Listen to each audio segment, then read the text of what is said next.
welcome to Slamcast edition 9999 repeating. We're extending episode 100. More on that come. I am your host, Brendan Liggan, joined as always by the three-man booth, not just the two-man booth, but a three-man booth. Nick Horaceck, as always. Yep. Hey, and Leslie Joy is on the podcast. Yay, Leslie. Hey. Yay. So, all right, we didn't do an episode last. Fun story. Nick and I tried to do something different and do like simultaneous Let's Play podcast thing. Yep, little WWE 2K17 and did Survivors this big match. Yeah, didn't work. Didn't work out. Namely because my audio sounded so quiet that it was completely unusable. You were whisper quiet. Yeah, it was that bad. So it's like instead of trying to rush an episode out that would be off topic, we just decided to cover all up in all one thing. But I will be duly if I didn't send a great congratulations to the king himself, who now reigns supreme over two weight divisions in the UFC, Mr. Conor McGregor. Spectacular. Yes, Go on. Wait, sorry. Well, I was saying, I went over to a buddy's place to watch those fights, and it was fucking... That was one of those moments where you're seeing something, you're seeing history. Either Conor McGregor's getting beat or he's holding two titles. And I were either that he's holding two. Go on. I completely agree with you. I think that, we were either going to see some major damage put in the possible permanent damage to put into the McGregor hype machine, or we were going to see a complete another dismantling of another high-level fighter. And we saw option B because we saw Conor McGregor completely dismantle Eddie Alvarez, who, again, all can take punches and has taken a lot of damage in a lot of close fights. And, I mean, for Conor McGregor to make him look absolutely silly and ridiculous in 2 rounds was just a testament to how good, really, Conor McGregor is. And Alvarez even said at his fight, he did not fight the fight he planned to fight. I think it was McGregor's antics yet again, get in a guy's head, and they want to go for that knockout and try and stand up and trade for him, trade punches with him. And there's very few people, like he said it on itself after in the post-fight interview with Joe Rogan, that you have to have some sort of attribute to really stand with him, some sort of length, some sort of something to really pose some sort of threat against him. If you got another one of these guys that match up with him evenly physically, we're just seeing him tearing him apart because we're just seeing a more refined skill set than we've ever really seen, especially for a very long time. Yeah, it was one of those things where when you saw Eddie Alvarez he got knocked down, 3 different times in that fight? I mean, he got knocked down. He got clipped pretty early in that first round, and I thought we were going to get a deja vu of the Seaver or the Chad Mendez fight, or so with the 13-second knockout. But I thought we were going to see, so I thought it was him. That's what I thought it was. But they let him fight, and he was able to spring back up. But it was from that he was just basically hitting him whenever he wanted. And you see with the final, Alvarez just swings that fist around and he couldn't hit Conor. Conor made him pay. Grazes him, and he just knew it. Reaches that arm out, tap, tap, tap, and then the last one kind of just shut the lights out. It was really kind of unnecessary. And winner and the double champ, putting a bit of a. Tiger has announced that he's going to take some time off because his girlfriend, and I'm assuming soon to be Mrs. McGregor, Dee Devlin, is announced they are expecting their first child. So congratulations, double congratulations the double champ. Yeah, then, But he. Yeah, because I think he said in the post-fight interview where I got a kid on the way, I'm crapping pants, and it's. Yeah, there was the rumor of the big announcement that he had. Some people were saying, "Oh, he's going to fight Floyd, challenge Floyd. What's going to happen? What's this?"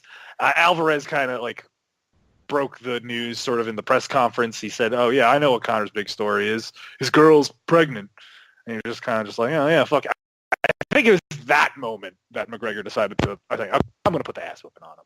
Yeah, it's like. You're not going to spoil my moment here, dude. Fuck you. Exactly. You're not going to spoil the birth of my first child or the announcement of my first child by that. So I'm putting the hands on you now. I think it was at that very moment that Alvarez sealed his fate and signed his own death warrant. But he says he's going to take time off because Dee can't stand, gets very nervous when he fights, and he doesn't want to put her through that during the pregnancy. So we're looking at a long, long period of time of Conor McGregor sitting on top of not one but two weight divisions in the UFC. I don't summer when everything is all settled and then he could finally devote some time. But here's another thing where it gets interesting because he put out a very good point. Conor McGregor wants a stake in the the numbers were in this. UFC 205 was the biggest pay-per-view buy in UFC history, single biggest gate in UFC history, even though they got fined. I think it was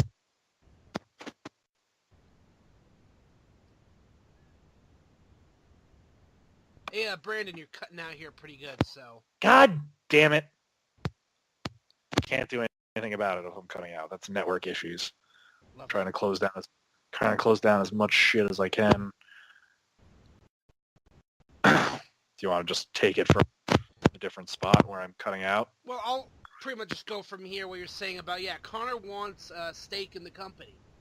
And I don't blame him. He's got a top position in the company, honestly. He's holding 2 belts and 2 weight classes. Biggest draw in the history of the company, biggest pay-per-view draw in the history of the company. I mean, look, they don't do 17 million at Madison Square Garden unless Conor McGregor is on the fight. All due Vibner Magnadov and Eddie Alvarez, who I thought was probably going to be the original fight, or Michael Johnson might have been factored in there. All due respect to those two guys, Khabib and Eddie Alvarez do not do $17 million in Madison Square Garden. You could still get tickets. Before the nice little fine kicks in for them going long. Yeah, the $10,000 a minute fine for going over the overrun of 11 o'clock. Thank you very much, Uniontown, New York City. Did they only have one fine? Because if they only have one fine, I'm actually really impressed. It was 10,000 because I'm assuming a MSG union regulation. It's $10,000 per minute, every minute after 11 p.m. and they ran until about 2 o'clock maybe. Mm-hmm. And I don't know if they count that from when the show ends or from when loadout ends, because I'm assuming that's what it's for, the guys like Teamsters and guys. I think so. In the stagehand union. I think if I did the math, 2 million in that, 1.5, 2 million. That's a big step. It's still a drop in the bucket for the gate alone was 17 million? I think, if I remember right.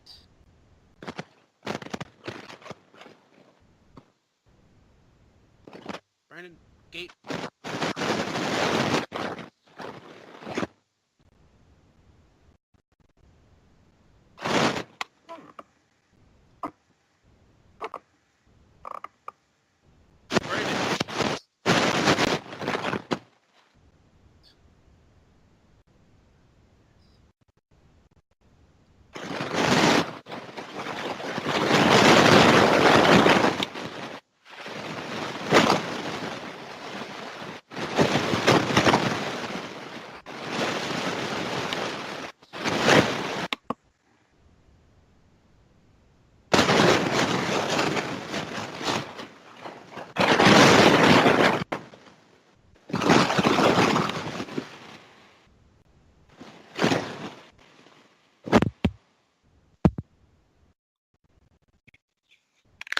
Can you hear me now? Yeah, I can. Yeah.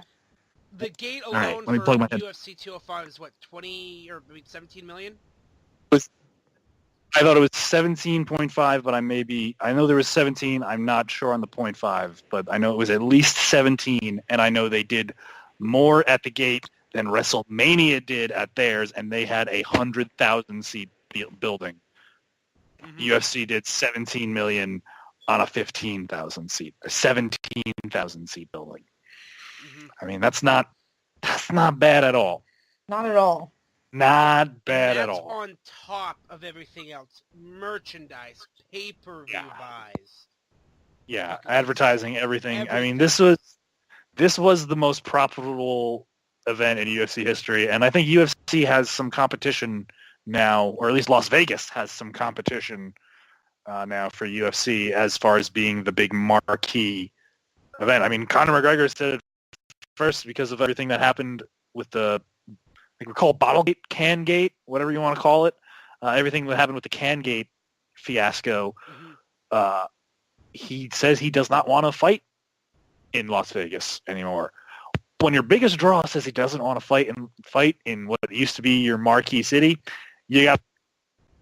And I think Conor might have just found his new fight home because I said this before. I think there was just something about his personage that is just adapted to the New York lifestyle and the New York market. Like people, we like that braggadocious guy that could back it up. That is literally the best in what he does. That has personality. That has character. That could style. Guy shows up in his press conference wearing a Gucci mink coat. Yes. Wait, I mean, like, come on. There's very few people, and especially very few Caucasians that can pull that off. So it's going to be interesting to see. Like I said, we have a lot. UFC has a lot of questions ahead of themselves. Do they give Conor the stake? I say they do because if they give, you look at the people that IMG or WME have given stakes to. They've given stakes to all of their high-profile clients.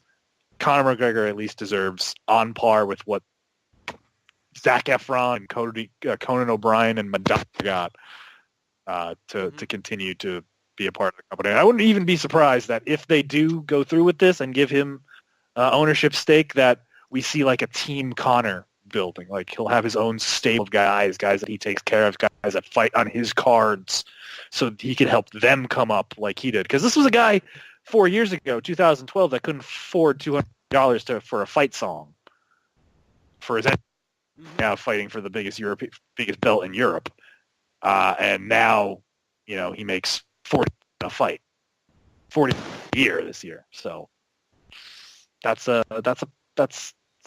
come a long way, and certainly a lot of people could adapt to that business. All right, so I got my UFC rant out of the way.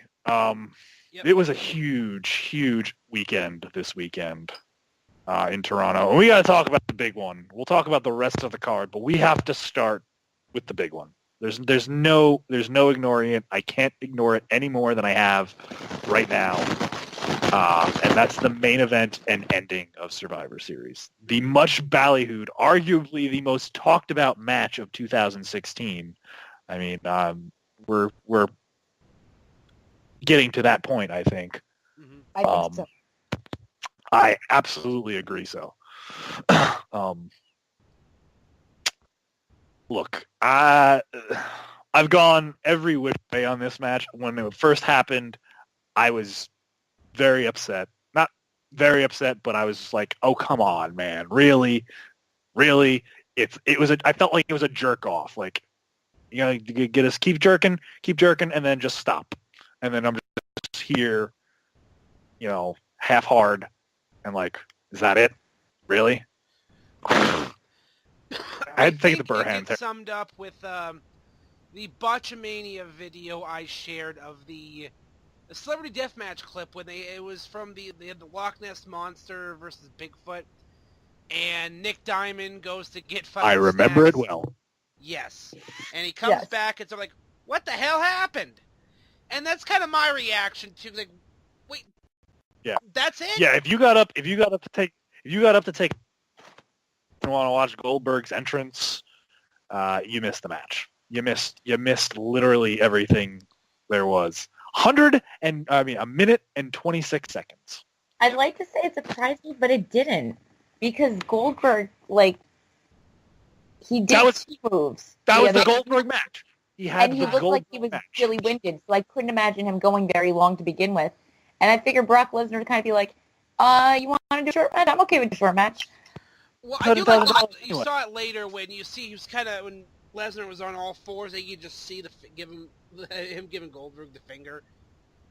So Brock Lesnar's still doing whatever the fuck Brock Lesnar wants to do, but it was admittedly, I knew they were going to keep it short because Goldberg isn't a guy for 20-minute classics. 50 years old too. I think if he worked, I mean, even if they had the kind of match that him and Ambrose Mania, Goldberg would have been probably taken out on a stretcher. Absolutely. I just don't think Goldberg could physically put up with that kind of punishment, or is willing to put up with that kind of punishment at the age of 50. That was all they could do, and Vince McMahon had to write Brock Lesnar a pretty big check to say Brock, or he had to give him one of his famous, "I'll owe you one, pal." Well, it was reportedly Brock's idea. That could also be true. Again, I think it could have been his idea because it's just I don't want to work tonight. Fuck Toronto. Yeah. I want to go home. I want to get the fuck out of here. My wife and my kids. I want to go hunting. Damn it. I want to go back to the middle of nowhere and go back to my hunting lodge and go back and kill bears or whatever it is he does with his bare hands. Actually, in reality, he doesn't need weapons because anytime he enters the forest, animals just commit suicide. He is a freakish being. He holds fucking Barrett 50 cals like a goddamn shotgun. Yeah, that's why I was initially so what the fuck were you doing, WWE? Because it seems like in a lot of ways that they compromised the Undertaker's WrestleMania streak for really for nothing. If they're gonna have Brock Lesnar job out to Goldberg in 36 seconds or a minute and 26 seconds, then I don't know why. What was the point of building him up as this unbelievable monster for the last 4 years? It just. Right. But it came out later that Goldberg had signed on to do another couple of matches, I think. I think he said it was at least one more, and again, I wouldn't be surprised now that he's back, air quotations back, that Royal Rumble, which was announced on Monday that he will be a part of, Royal Rumble will lead to WrestleMania, and then finally we'll be rid of Goldberg. I think you're right. I think that's how it's going to play out. I was going to use a final solution joke, but I don't have it. Anyway, we have the final solution to the Goldberg problem there. There you go. Hashtag not. I had to get. So, all right, now we'll start from the top of the weekend. All right, wait, I got one last thing. I'm sorry. We're moving on. One last thing. I don't think I would have had so much of a problem with the ending if that wasn't. I think that Jesus ending of Goldberg versus Lesnar, if that didn't close the show. If Raw versus SmackDown still closed the show, I would have had no problem with that. I would have had I wouldn't have cared. I would have been all right, yeah, that's what they're doing. They're booking Goldberg as this unbelievable monster again. Whatever. It was the fact that it ended about it that it's just that I think it doesn't sit well with me, because I felt that our esteemed colleague Mr. Stephen Hatch, who had probably one of the more extreme reactions to this happening that we've seen. I had a 20-minute conversation with him about it again today. Yeah, this is we're now in day 3 of this. This is I've known Hatch for almost a decade, and most I've ever up about anything wrestling related or otherwise. I'm racking my brain, dude. Racking my brain to think of what could have possibly upset him more. If they canceled Pretty Little Liars in season 2. that would have been the only comparable thing. Or Trump or winning something. was close. Trump winning was very close. That's why I'm saying it was. Are you sure that wasn't a residual thing left over from that? It was not a residual thing. I assure you, it was not.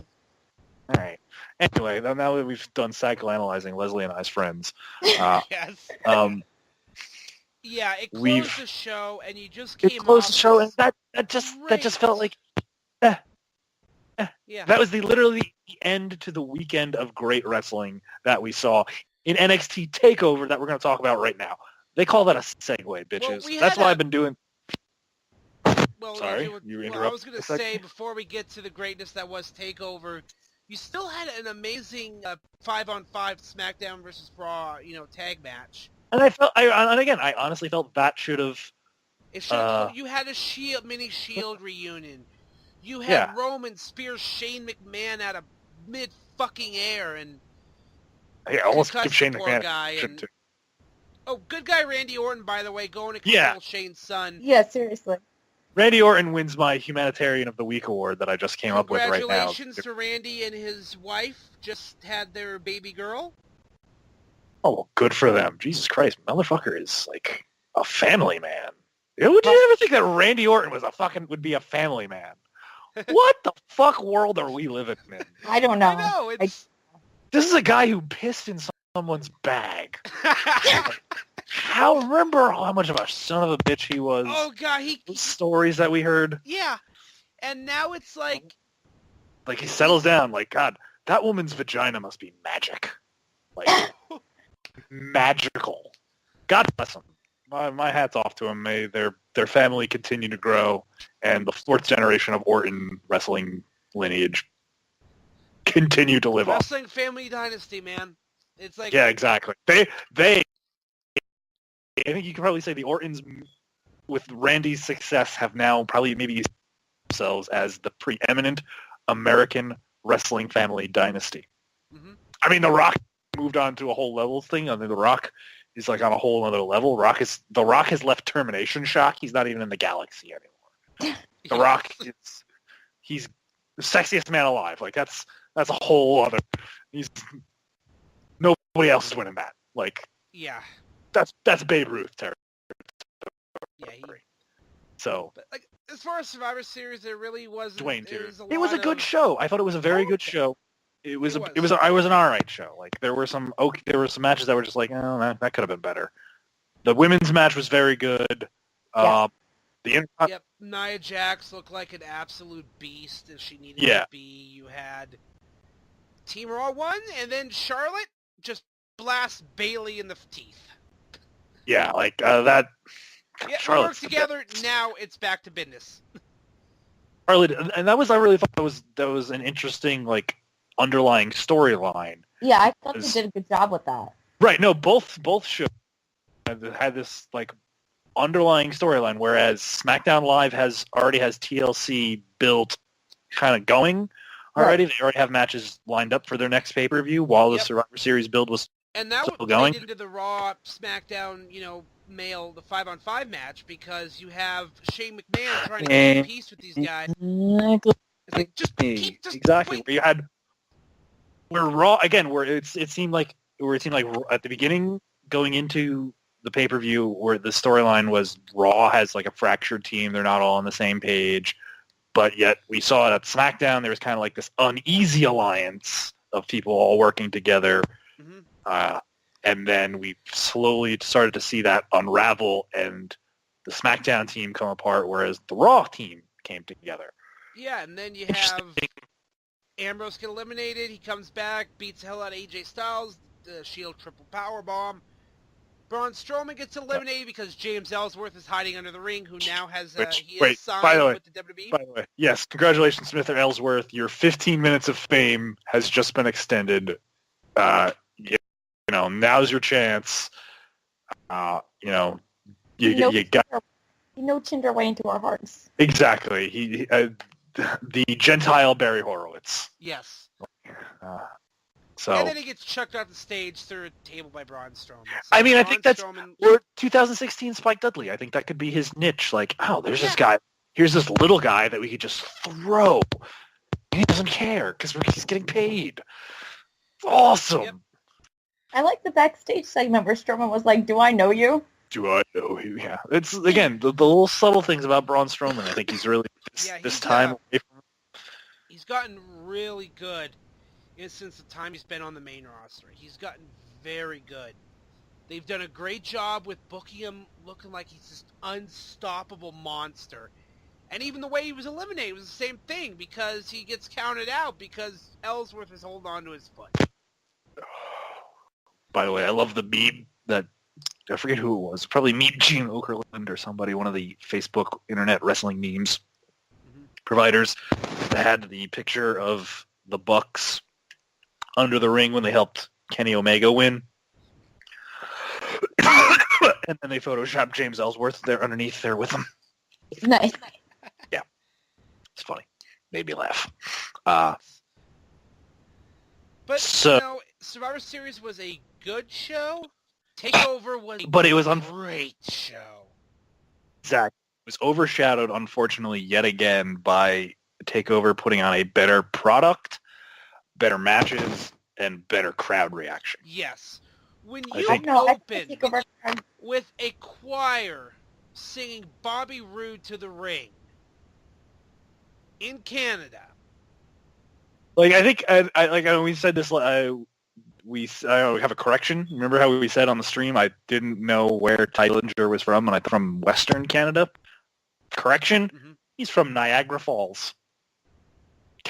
Canadian side of the falls. He's still from I Canada. think he's gonna get called up soon. I mean, look, That's what I heard. The guy's been around for long enough, and he's got himself over by flashing his hands in the air. I think he got something there. He's worth at least a look. Bring him up to SmackDown. Here you go, But kid. you have to. I think they would be missing a great opportunity if he didn't debut in the Royal Rumble at number 10. No, I would be I don't know if WWE quite has that same level of poetry. We can dream. Who knows? I don't think they like to be heavy-handed like that, because they like to still give the appearance that this is competition and not overtly scripted. I think they do something like that. It's just like, it's being too heavy-handed. Shit, do we owe you money, WWE? Is that why you're being so stiff with us? Like, come on. Where do we want to start from TakeOver? Because there was so many good matches on this card. Yes, Rude and Dillinger, great match. Rude wins that. Perfect. I think that was when a crowd of people is chanting, "This is awesome," before two guys even touch. I think that's just them being so amped up and ready to go. And again, they kicked off that night very hard, and it was very hard for the next match to follow it. TMDK and the AOP, pretty good match. With Paul Ellering. I like the fact that they were doing like the Battle of Atlanta thing. Like, so like people saw we were doing, like, oh, it's a throwback to the Battle of Atlanta. He just has some new fucking toy that they were promoting where it has like a cage. Yeah, that's what dove off of. The crash cage, yeah. That was the reason I couldn't figure it out. I spent the entire match going, why the hell is he in a cage up there? That was... Well, the idea to have Paul Ellering in a cage above the ring was so he didn't interfere in the match. And that's an old school thing. They used to do that. That. They used to do that with managers all the time. Just used to suspend the cage from the ceiling and stuff like that. But they have the toy now where they have essentially the same concept, but it's like a winch attached to the ring post, so guys can climb up it and do dives off of, essentially. Yeah, and it's a thing. And it's a thing to sell toys. You just kind of you know what? That's fine. It did come into play, so it was all good. It was a great match, and you know the Authors of Pain. Authors of Pain. When Dusty Rhodes Tag Team Classic 2 Electric Boogaloo. Yeah. Congratulations. Congratulations to Toka and Razor, and I know that's not their names. I just don't care. I'm calling Toka and Razor. I'm calling them the villains from Secret of the Ooze, and goddamn, there's like fucking personal the fake life that's going to stop fake Razor and Diesel, you know? No, I call it Disposable Razor Ramon. Disposable Razor Ramon. Disposable Razor Ramon. But Disposable Razor Ramon. Diesel Kane. That was a good match. Fucking, you know, it was Mickey had a good match. I think that they were. Look, I thought that was a good match. It's good to see Mickey James in shape. And you know, she gave gave Asuka an actually legitimate competition. I think that they were still trying to like subtly turn Asuka heel. Still, like, okay, we're gonna try. We're gonna have her act cocky. We're not gonna have her beat the shit out of Trish Stratus or beat the shit out of Mickie James in Canada because they're really whites. But I mean, that would have been Trish getting completely destroyed in her hometown. People would have cried. That crowd would have lost their. That would have been some heat. So. But I think Asuka's reign, like, Asuka's just let her run over this division until someone's ready. Ember Moon, maybe, but I still think Ember Moon's going to be the one. I still think she's a little too green, though. Like, she'll be after Asuka has a nice long run, though. She won't be so green anymore. But like, do you think that I've heard that they want to do it by WrestleMania? Maybe I don't think that she'll like. Yeah, I don't know if she'll be ready. That's not enough time. If they still want to keep the belt. SummerSlam, definitely. Yeah, exactly. By Takeover Brooklyn 3, Return of the. I can't think of anything funny to come up with that, but whatever.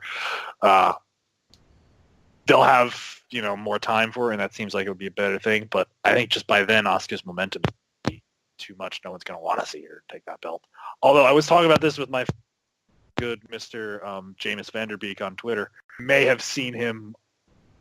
He's the guy who's famous for wrestling photoshops of weird mashup. Mm-hmm. We have a very close relationship on Twitter. We go back and forth a lot. We both sort of kind of were surprised that Asuka hasn't turned up the sexuality just a little bit. Like, I'm not saying she can't go full Kana. Like, that's just right. This isn't 2005. Like, she's not gonna sort of finger people when she's get really rapey. Really, really, yeah, really rapey. Rapey. So I mean, I wouldn't be surprised if she maybe like kisses them when they're unconscious, or like uses that as like a head game. I'd like to see her incorporate more in her. I said maybe a supple massage. After she like locks them in the Asuka lock and they're already unconscious, she like just strokes their head until they wake up. That's super creepy. That is creepy as hell. Right? I love it. Right? She does that with that fucking look that she gets on her face. That like so quasi smile. That crazy like smile. I don't know where to be scared or turned on type thing. Yeah, I call it the fuck me face. The fuck me face, because that's just what I do. I think I see what they're trying to do. I just don't know if Ember Moon is enough. Like, literally, Trish Stratus was the only way I think you could turn Asuka heel. Having her beat the ever-living crap out of Trish Stratus in Toronto on her return, wrestling on an NXT show, only possible way, I think, to get that desired result. There's just nobody else. Who else is there? Who else? Yeah. There's no other woman wrestler alive. Is Lita going to come back? Like, challenge Asuka to a fight? Yeah, I don't even think Lita can wrestle anymore with her neck. Like, I think that's... Yeah, I think Lita is definitely a stretch. Especially not wrestling Asuka. Like, that's just... I'm sure dangerous. I'm sure there are men that wouldn't want that see Asuka's matches just like, I don't know about that, man. She hits hard. Yeah. I might get hard on while she hits. I don't know. Oh, fuck. Oh, there it goes. Ending it tonight. I don't know. Anyway, we go on to the quite possibly match of the year, absolute match of the night. Match of the night. Dare I even say DIY versus the Revival for the tag team titles. 2 out of 3 falls. Just if we weren't talking about Lesnar, Goldberg, that's the match. That right there, Revival DIY is the match of the weekend. But unfortunately, we've talked about Lesnar and Goldberg so much. That's the match of the weekend for not great reasons, but the match that those 4 gentlemen had on Saturday was tag team wrestling at its finest. I'll say that again. The match that those 4 gentlemen had on Saturday was, and repeat me, this is the part, tag team wrestling at its finest. If you want to get into this business and you want to watch how you do a tag team match, because yes. Spoiler, when you get into the business and you're first breaking in, a tag team is the best way to get yourself over and get yourself out there. Yeah, and these That's guys, you have the Revival, the first ever 2-time champions of anything in NXT. They're going through, and they're beating everything. The story's been built up very well. You had the Revival injury, bow out of the Dusty Classic, the DIY move on, and then later on the Revival fuck them over. They did a perfect job of setting the stage for this match, so this 2 out of 3 falls match actually meant something and had gravitas. My new favorite word. Yes. But an absolute clip. Yeah, absolute.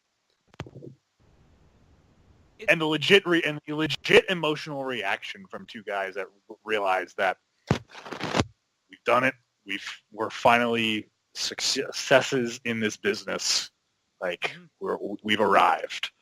I love the guys, the 2 German guys that were sitting in the front row. I'm assuming they were German. They had Bundesliga jerseys on. One had a Schalke jersey on. The other had a German national football team jersey on. They were like hugging, and then like the guy puts his arm around him, and then Tomato Chompers goes up and just like gives him a big kiss on the head. He's like, the guy puts his arm around Ciampa. Ciampa's just like, all right, I'm not having it. Guy puts his arm around Ciampa again. He's just like, all right, fuck it, I might as well go with it. And then he kisses the man with his big bald head. Yeah. Great moment from that. Just genuine, just like there were spots in the match where I was just like, oh, is this going to end now? I legitimately thought going towards the end of that match, this was going to be the end of DIY. Like, this would be the thing that makes the psycho killer Tomato Chompers snap and turn on his best friend. And we had a little Marty Jannetty thing, but except they're both Shawn Michaels. Yeah.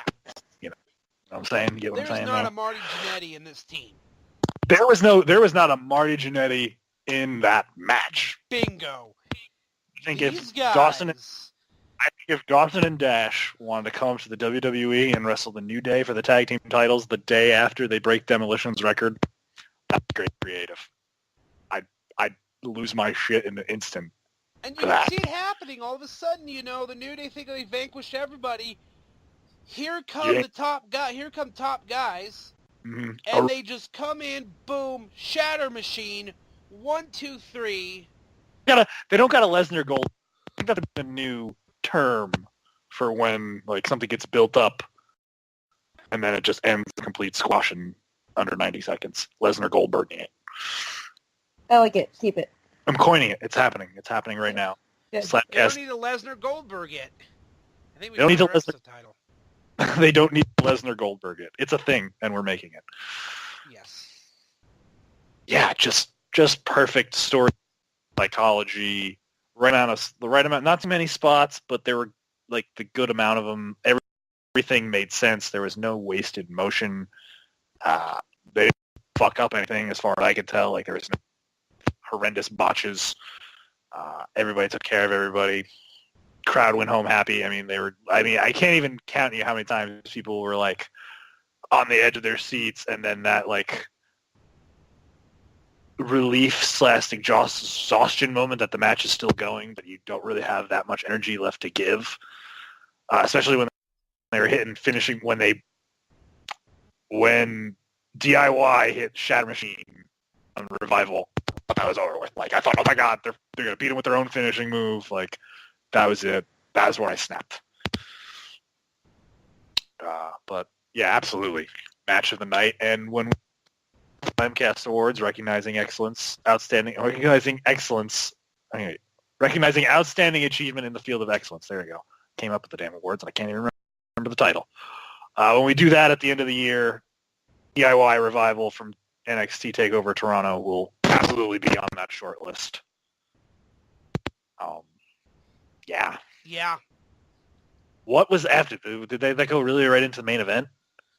Yeah, the main event was Joe and Nakamura. And I'm I can admit when I'm wrong. I didn't think that was the direction they were going to go. But it was all in all, it was the typical Shinsuke Nakamura match that he loses. Like he has absolutely great match, but then, does something at the end and he loses it. For Joe to hit the Cohiba clutch right at the end like that, ironically enough, how you predicted it on our Let's Play that we did. Minus the fact that it was a pin and not a choke out. Oh yeah, that's right. That's right. You hit me with the choke. I thought it was. You right. I thought he tapped out. I didn't remember. I thought it was one of those like pass up. Hit him with the Uranagi on the stairs, right? And then that's how much that meant. That's how good the Revival and DIY was. I remember like every little thing about that match, but I can't remember how Nakamura and Samoa Joe ended. But yeah, man, absolutely great match, hard hitting. I don't know what it is about Samoa Joe. Anytime he wrestles Shinsuke Nakamura, he just gets busted open. Like, I don't know if that makes me kind of like weary for Shinsuke's chances on the main roster, whether they're like gonna be too afraid. Oh man, maybe this guy works a little too stiff. But I thought it was a good way to end the show. Surprised that they went with Joe, making him the first ever two-time NXT champion. It was. Just goes to show you now that the NXT title does not always necessarily mean instantaneous promotion to the roster after you lose it. NXT now is becoming its own standalone show, not just the developmental product. And as we announced it when we did our stream, more of these big four shows, as I predicted, are going to become destination pay-per-views. The NXT crowd now, or the NXT roster, and the fan base too, by the way, knows that there are going to be at least 4 of these showcase events where they're going to tear the house down in a big house. And, to have the wrestling world talking, they're going to have their chance to shine. At least for the time.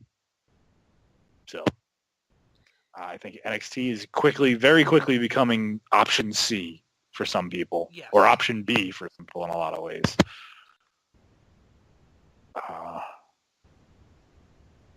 Yeah.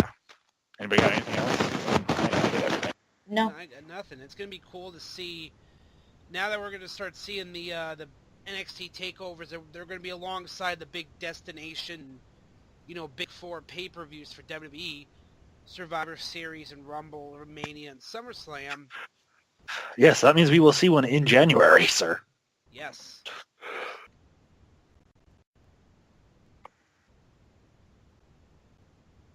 So hold on to your butts, because we got 4 more, including one. Are they doing a TV event in Japan, or are they just doing a tour? I think it's a tour, but they're doing I think the live event in Australia one of the live events in Australia is going to be filmed for the network, because they're going to have Joe and Nakamura in a cage. Okay, that's when they'll do the blow off for that. They'll just do the tapings and all. They'll do the tapings and alls. Okay, I see. I thought I would have figured at the Osaka shows that they would have probably like to do a taping, since they got Ibushi signed on for that. Yeah. No Iron Sheik tweet of the week this week. I'm letting it the Iron Sheik's Twitter feed build up a little bit. All right, now I gotta tease that slight thing that we were talking about early at the beginning of the show. Yep. It's again card subject, but if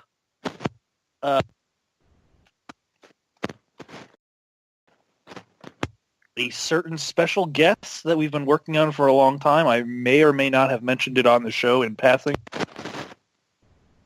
close to confirming that special guest for Slamcast episode 100. If that special guest is confirmed, Slamcast episode 100 will take place Saturday, 10:30 at night, Eastern Standard Time.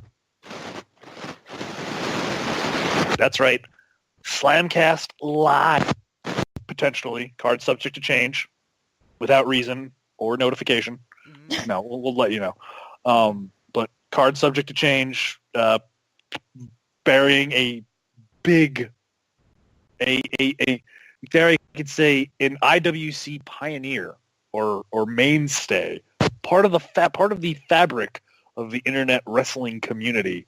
Yes. For a very long time will be on our show. I'm not gonna if I say who it is, it will ruin it, but we're working on it.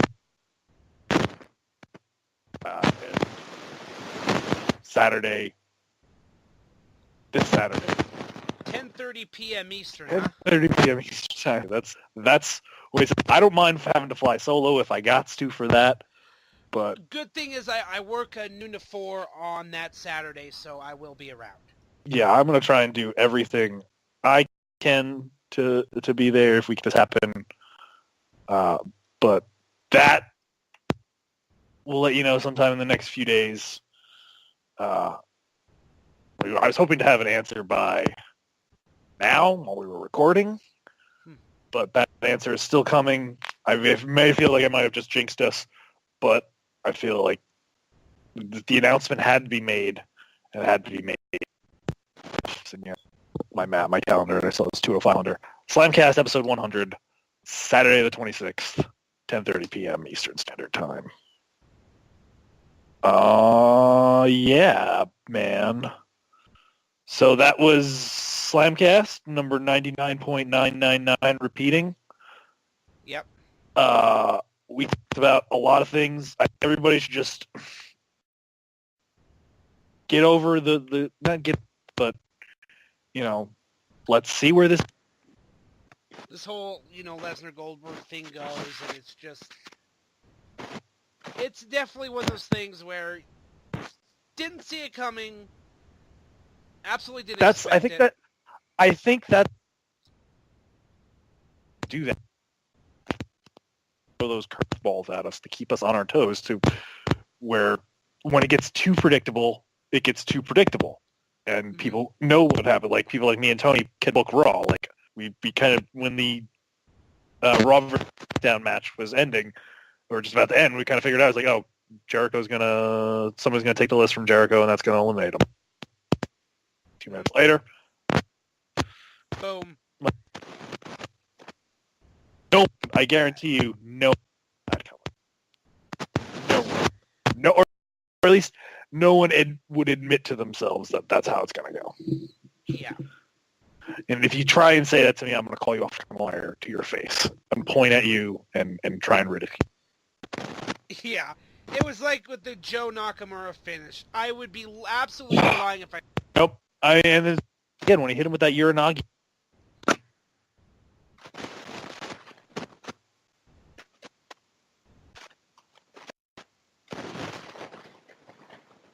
That's not going to end well. Yeah. Anyway, Brandon, you're cutting out really bad. We got to fucking end this before. I apologize for my atrocious network connection on Slamcast 99.999. That was like literally haha 1990s internet joke. So for Nick Horaceck, for Leslie Joy, I'm Brandon Liggan saying go forth and spread beauty and light. Support independent wrestling. Grassroots to the industry.